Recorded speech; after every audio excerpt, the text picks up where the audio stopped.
Hey, what is up, guys? Blunt Cuts here.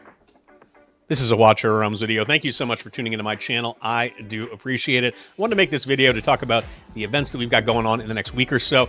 In particular, I want to talk about, obviously, Moontown's take on Oktoberfest, which should be coming out this weekend. But before we get to that, there's something even more pressing that I do want to discuss. So many of you are probably aware, we've got the Gear Dungeons, Gear Dungeon 1, Gear Dungeon 2. They are resetting in about 8 hours. So right now it is almost 8 o'clock Eastern time. They reset my time at 4 a.m., so I'm not really worried about doing it right away, but you shouldn't be either, in my opinion. I want to remind everybody that we have on the horizon at some point, we don't know when, exclusive gear coming to the global servers. I don't know if it's going to be in the patch that they plan to deploy in mid-October, or if this is going to be more of a staggered thing where we slowly get all of these features that they've been talking about for a long time, but I think we should know. We should have an idea in 1 week, maybe 2 weeks at the most, what is going to be in that patch specifically. And I would say, at the very least, save all of your forge materials until then. If you want to use your keys, I think you can go ahead and you could potentially do that. But I would be just kind of cautious about proceeding too fully. I know that you can get the exclusive gear from forging. That is 100% confirmed. What I'm not sure about is whether or not it can drop. The description in the patch notes did say that anytime you got tier 3 gear, that it had a chance to roll as exclusive.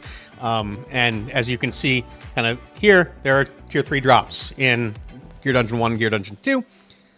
I think it probably makes sense to wait a week or two and just see what's going to be in that patch before you kind of spend your bullets in your keys in Gear Dungeon 1 and Gear Dungeon 2. That's my perspective. That's what I plan to do. I'm going to try to exercise some willpower. That would be wonderful, which is unfortunate because I feel like it's actually a pretty exciting time for me. I like going and getting all the gear stuff, but we have all month to do it, so I wouldn't rush into it. I would just wait and see what the patch notes have to say. If you did do a big forging session or something like that recently, I wouldn't worry too much about it either. As much as that the idea of it is really cool, the effects are nice.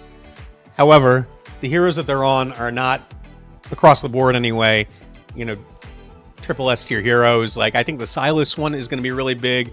I do think that the Vierna one actually looks pretty strong. Other than that, a lot of it is just it's not crazy, Like, you can go and you can see what the different effects are. There are other videos that are out there, and maybe when we do get word it is going to be released, maybe I will put out my own video kind of breaking down that stuff. But I don't think that there's like a ton of game changers in there, simply by virtue of the fact that I don't think that there's enough of a change to the heroes to make them all of a sudden go from being meh to great. Now, like I said, there's some really useful ones, and the Torador one is another one that comes to mind. I think could be really big for GVG, but Helga one doesn't look all that great. The Constance one looks okay, but not crazy, and just things that you could live without probably. So all of this to say, I think you should save if you still have some. If you just spent it, don't worry about it. Don't stress about it, in my opinion. We don't even know when it's coming. Could be months from now. So don't go crazy over it. But let's go talk about what is coming this weekend, and we can take a look at the Meadowflow Fest, where we've got Hollow and Iona, both in their barmaid attire, I guess. I don't know. These misogynistic skins. I'm not knocking it. I like the look. It just seems like an odd decision to me, personally. Now, we're going to be able to get Iona's skin for free, as long as you summon, which is ironic because she's a paid hero, but Hollow skin, on the other hand, you're going to have to open up your wallet for if you do want it. I personally wouldn't. I feel like this, as far as like cool skins that you want, this does not really qualify to me. Like I said, I think she looks great, but I'm not pressed to swap her robe out for a barmaid's dress. So that's just me. But those will be coming. We are going to have a 15x on both Nyx and Helga. It's kind of cool. We're starting to see some of these fusion heroes come back on banners, which is great, so we can get some awakenings. However, what I will say is that I don't think that Helga's awakenings are really all that great. A lot of them are focused on damage, and I just don't think that she does enough damage to really justify it. The exception would be the A3. I think is nice. There's a 15% magic resist debuff that she applies. That is nice, and that's going to benefit everybody in the group, obviously, not just her. So that is really nice. But I don't think that she's worth pulling for specifically on a banner, especially when it's just a 15x, it's not a 2x, 15x, or anything like that. Nyx is great at A5. So if you're close to A5, maybe you want to pull on this. I still probably wouldn't. Nyx is a common bucket hero. Of course, she's like one of the 5 that I don't have. So hasn't been all that common for blunt cuts, but is definitely a common bucket hero. A lot of people do have her at A5 already. And the only place, there's a couple places where she's really powerful. A few places, actually, I guess. It's in the Pelagios Codex, whatever that one's called, Poseidon Codex. And then there's also, she's pretty decent in Arena, and she's pretty decent in GVG as well. Not top tier, I wouldn't say, in either place anymore.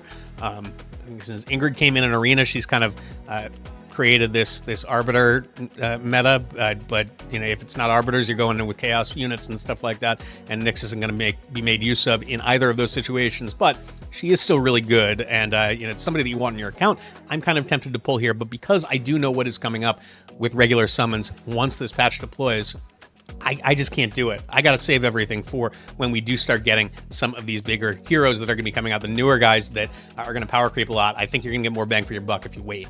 Now, keep in mind, we don't know when the specific heroes are going to be released. Obviously, Kagiri is coming out. I think Halloween is a realistic kind of landing spot for him, but you never really know, honestly.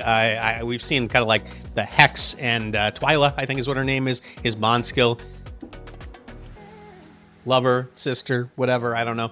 The other clown, Harley Quinn, basically.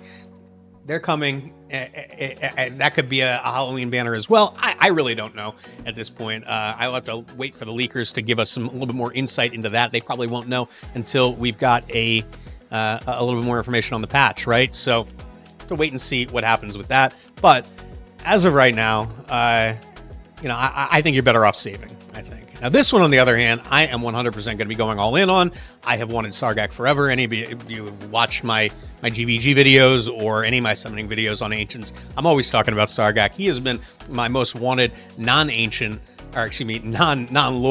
Ancient exclusive that you can pull. I've just wanted him forever. I've just wanted him forever, and he hadn't popped out. I pulled a bunch on the Aracha Sargak banner back in April, and I wasn't able to get him then, so I'm hoping I can snag a copy of him this weekend. That would be great. Ghan would be an added bonus as well. The fact that we've got a Lord that I like a lot, as well as the guy who I think is the best non-Lord Ancient exclusive hero in the game, in my opinion, at least as far as GVG is concerned, this is a no-brainer for me. I am 100% playing. I don't have a legendary Chaos Lord, and while I would prefer Valderon, in truth, there are advantages to Ghan. Ghan is the better buffer between the two of them. He buffs the Chaos units better, so I think as a Lord, he's a better Lord than Valderon is. Now, granted, I think in that Chaos team that you're assembling with Ghan as the Lord, you want Valderon to be one of the units that is benefiting from his bonuses, but Ghan does do a better job of buffing the units underneath him.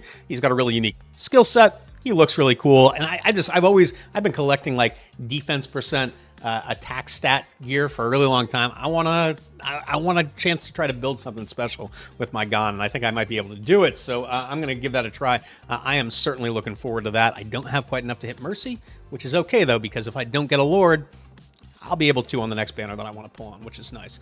As far as the events, there's not really much to say on this. We're going to get all of this without really doing all that much. The Wizard Sword is not going to be an issue. Lucky Roulette, nice bonuses. Pray for lots of Ancient Shard fragments or whatever. And then Festive Frenzy, we're all going to get that for free. So all of this stuff is really just a nice kind of like tide us over until the update comes. Can't come soon enough. I'm really excited that it is finally going to be deployed. It's about damn time. But let me know what you're thinking about this weekend. Are you pulling? Are you not pulling? What are you excited about? How do you feel about barmaid dresses? Love them, hate them. I'm a fan. Thank you all for tuning in. I do appreciate it. Please do like and subscribe. I'll catch you all next time